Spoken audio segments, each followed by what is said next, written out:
football. It's personal between me and you, and I'm going to do you some serious harm, you big stiff idiot.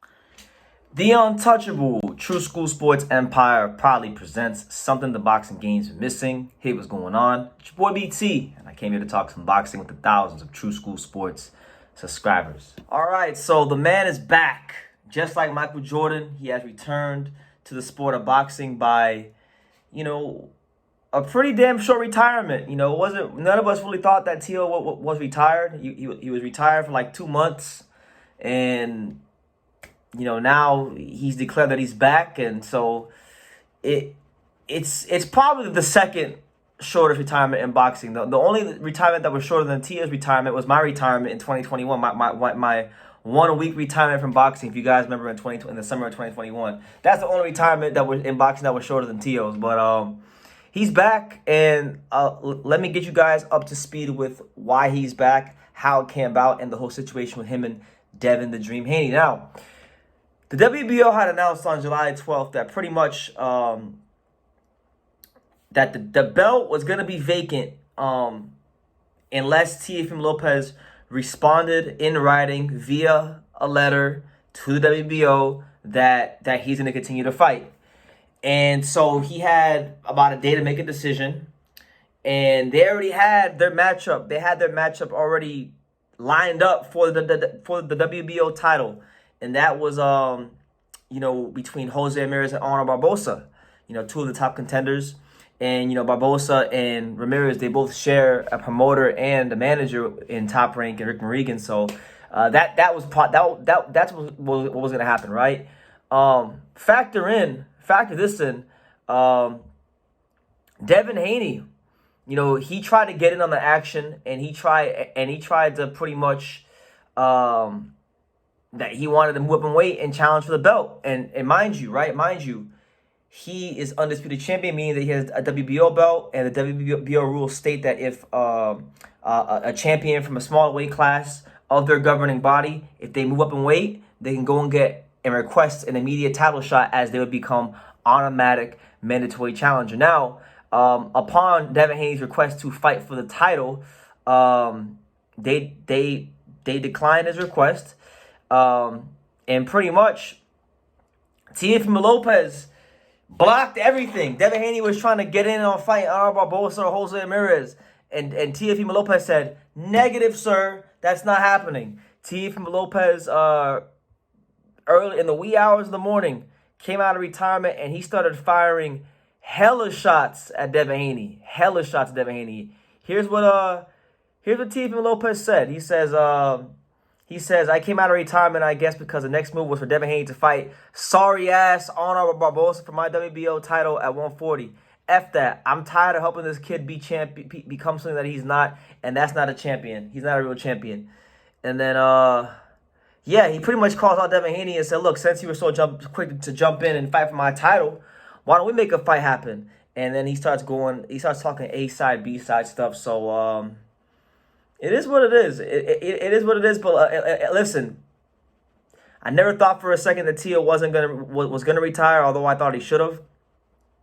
If he comes back to boxing, I think the Devin Haney fight now would be probably the best time to make the Devin Haney fight if he comes back, because for one, for like Teofimo Lopez's stock is as high as it's ever been. I would even say in some regards, his stock right now is even higher than when he fought Lomachenko, because now he's looked at to be even greater because of the fact that he's come off a loss, come off setbacks, and then he went in there and beat Josh Taylor as easily as he did and gave him his first professional loss to become two-division lineal world champion. So his stock is as high as it's ever been. Devin is the undisputed champion at 135. A lot of people, and I don't even like Devin like that. A lot of people don't even like Devin.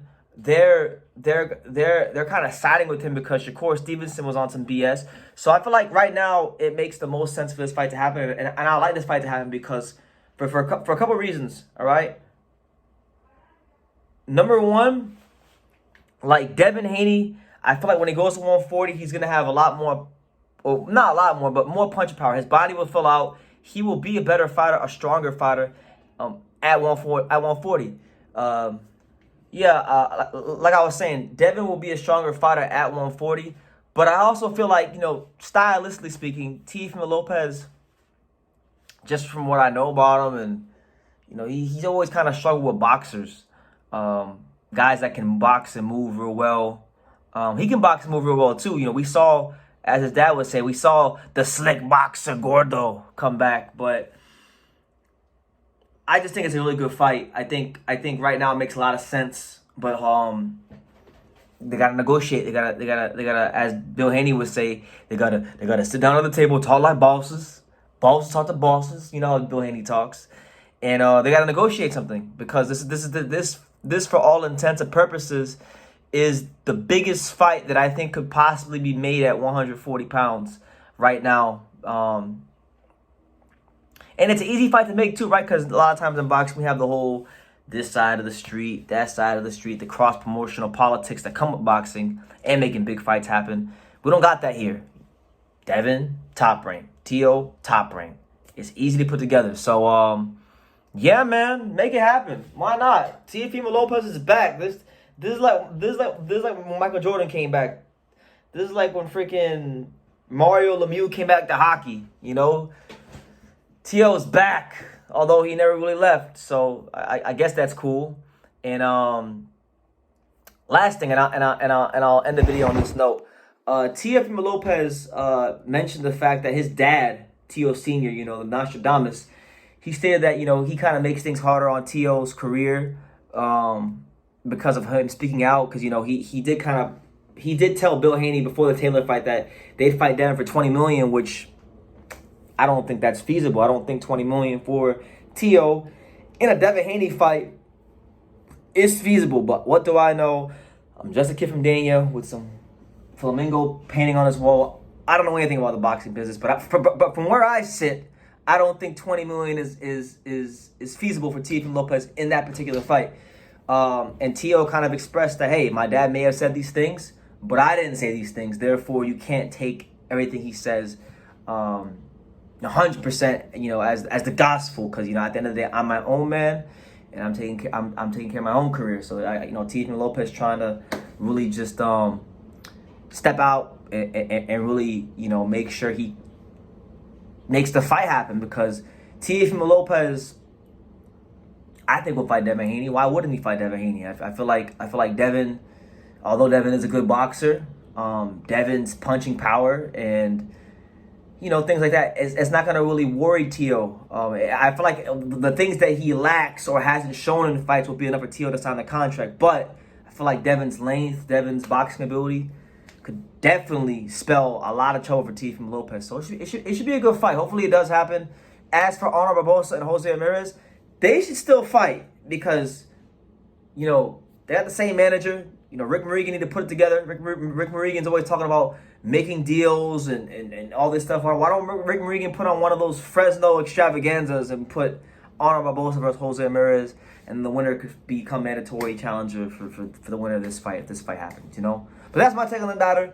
You guys can let me know what you think in the comments down below. Teofimo Lopez is back, like Michael Jordan, like Mario Lemieux. He's returned to the sport. So leave your comments down below. Make sure you guys take the time to subscribe. And like I say in every single one of these videos, you can love me or you can hate me. But I'm just a kid from Dania. So until next time, take care, guys.